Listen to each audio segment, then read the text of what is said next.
Joining me now is the Republican congressman from Oklahoma's 4th District, Tom Cole. Congressman, thanks so much for joining me on this very big election eve. I want to ask you first a question that I'm sure you've been thinking about all day. Are Republicans going to rule the upper chamber come dawn tomorrow morning?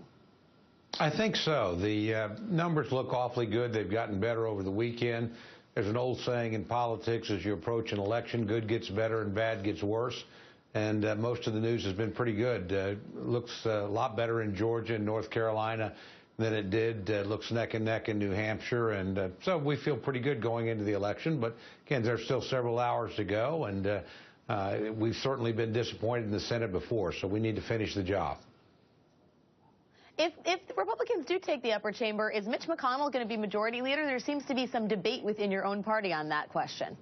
I don't think much debate. I mean, again, obviously everybody's allowed to run, but I have much doubt that Leader McConnell is going to get the nod. When you take your party from the minority to the majority, you very seldom lose the leadership spot. So I think, again, if we're fortunate enough to take the majority, Mitch McConnell will undoubtedly be the Senate Majority Leader.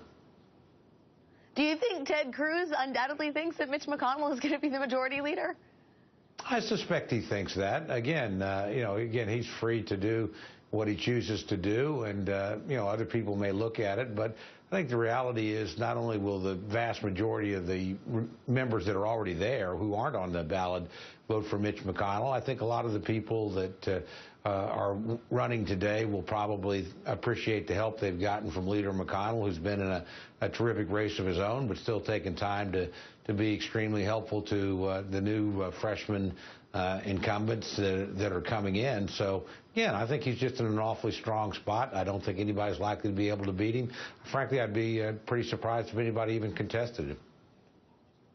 Interesting. Congressman, let me ask you, you've been generous enough to take some time to speak with me in previous segments about control in the Republican Party and the various combative factions, if you will. I wonder what you would say if Mitch McConnell is majority leader and goes forward with what he said he wants to do, which is repeal Obamacare, root and branch. What do you say to people like Senator Susan Collins, who is with your own party and has said, we are past the point at which repealing Obamacare makes sense? How do you get her on the same page as the rest of your party? Well, I think, frankly, look, the president's still the president until January of 2017, so I don't mind sending repeal there. I favor repeal, but let's be realistic and recognize that that would be an item you're unlikely to get 60 votes for. The filibuster would probably come into play, and even if you did, the would certainly veto. But there's certainly elements of the Affordable Care Act that I think are subject to repeal and revision. I think the medical device tax is something that Democrats and Republicans would like to get rid of. I think looking at a 40-hour week instead of a 30-hour week is something that might have some appeal on both sides of the aisle, since it's a job killer right now. I think probably that, postponing or perhaps repealing the employer mandate, something the president has delayed twice himself. There are things that I think the two parties can come together on. And to me, I think the most important thing for a new Republican majority to do is to get some things done. There's a whole array of other items where I think we can find some common ground and work together. Is one of those things that you would like to get done the lawsuit that Speaker Boehner has put out there against the president?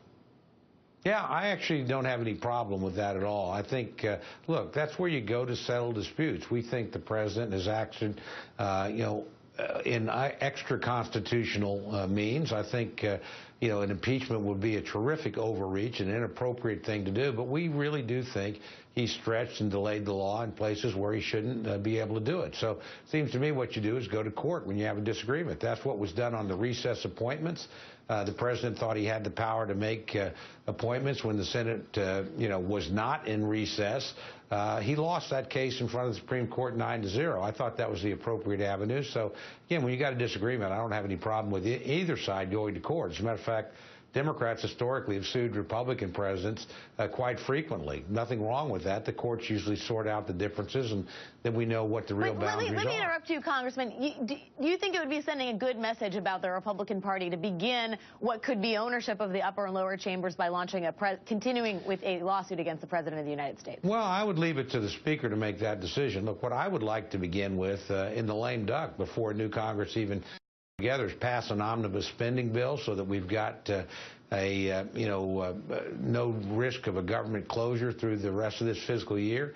I would like us to sit down and look at the tax extenders and get those passed so that tax breaks that businesses and companies have relied upon are taken care of. And I think we ought to look at the Syrian authorization, where I think there's considerable bipartisan sentiment that we need to repeal the 01 and 03 provisions that got us into Afghanistan and Iraq, replace it with something new. So let's get some things done where there actually is a great deal of common ground. I think that would set the stage for a much more productive final 2 years of the president's administration.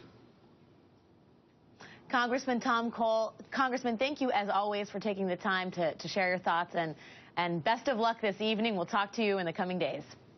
Alex, thank you.